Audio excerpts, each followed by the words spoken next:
এই শোন, তোরাই কিন্তু ভবিষ্যৎ মিস্ত্রি। হ্যাঁ ওস্তাদ। এই শোন, এই আমি কিভাবে ইট গাঁথিচ্ছি, মশলা দিচ্ছি, ভালো করে দেখলে ভয় ভবিষ্যতে কাজে না আসতে পারলে এই কাজ তোরে কাবার দেওয়া লাগবে, বুঝতে পারিস? লেন অত ভাব দেখান লাগবি না, রাজমিস্ত্রি কাজ করো আপনার থেকে আমি ভালোই পারি। 2 দিন আগে মিস্ত্রি ভর্তি হয় কি ভাব আবার আমার মুখে মুখে তর্ক? তোর তো মিস্ত্রি কাম কোনোদিন করতে পারবো না, তোরা লেবারের মতো থাক, যাই ইট বটি। পেপার বলবি না, সুয়ারে বাচ্চা মুখে ইট ভরে প্লেস্টার করে দিব। এই তুই গাইল পাল্লু কাক, তুই মারলু কাক, তুই মারলু কাক, খালি সন্ধ্যাবেলা 1 প্যাকেট বিড়ির দরকার বলে তোর কামে যাচ্ছি। মুখে মুখে তর্ক না করে তুই যাই ইট ব, আর তুই বালু মাকা। শালা এর কামেত মানুষ আসে, জেনে গাছ বিড়ি ফুল আসলো জেনে গাছ আমাকে পাশে। আমার 1 প্যাকেট বিড়ি হলে 10 দিন চলে। টেকাও নাই বিড়িও নাই বলে আর কামে যাচ্ছি, নাহলে লাঞ্চ শেষরা মিস্ত্রি আমার টাইম আছে। এই লেবারে বাচ্চা, তোর মশলা মাখানো আছে? মশলা মাখানো হলে আমার কাছে খোঁজ করে লিয়ে। আর কোনোদিন যদি তোর কামে আসি তারপর কোষ, এরপর থেকে আমি নিজে মিস্ত্রি হবো, আর তোর লাগান 2-3 হেল্পার খাটাবো, তুই দেখে লিস। আমার সাথে দেখো আরেকটা লেবার আসছে, সাইজ দেখো না, মার খাওয়া। তোর মতো বয়স থাকতে ওরম 2-3 ইট আমি ঝুলালে পাড়ায় পাড়ায় বেরাসি রে। বড় বড় কথা না কয়, যা তুই ইটবো, আমি বালু মাখাচ্ছি, যা। তাহলে তুই বালু মাখা, আমি ইটবো আছি, তুই টাকা থেকে দেখ দে। 1 বছর ধরে লেবারের ট্রেনিং করার পর লেবারের কাট পাসি রে, আর ওই শালা আমার সাথে টক্কর দেয়। দেখ করে কোন ইট বন লাগে তুই শিখ।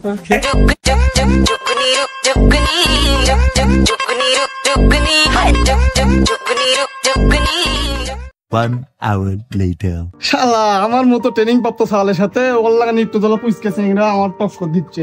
তুই দেখ কত ডিগ্রি ইট বন লাগে, দেখ এই কটা করে ইট বন লাগা শিখে। এরম ইটার ভর তুই রাখতে পারবো না, বুঝিস নি? তুই শিখে দেখে।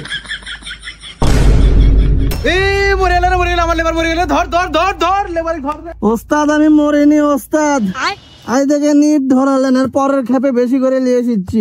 এই কি লেবার রে? এরকম লেবার পাওয়া তো আমার ভাগ্যের ব্যাপার রে। এই ধর অক্তুল। কিচ্ছু হয়নি আমার, জাস্ট একটা পেন কিলার খাবো, কালকে সকাল থেকে 20টা করে ইট বোয়াবো। এই তুই এটি বসে থাক, একসাথে তোর কোনো কাজ কাম করা লাগবে না, তোর বেতন তুই পেয়ে যাবো। ওস্তাদ দেখেন ওইভাবে কেউ মাল মাখায়? এই তুই তো হ্যাঁ আমি মাল মাখাচ্ছি। এই ওইভাবে কেউ মাল মাখায়? তুই সর।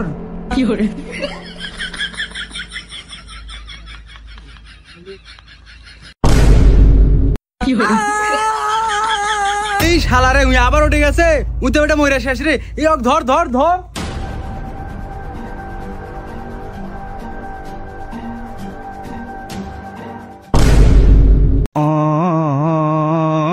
আমি আর কোনোদিন কাজে আসবো না।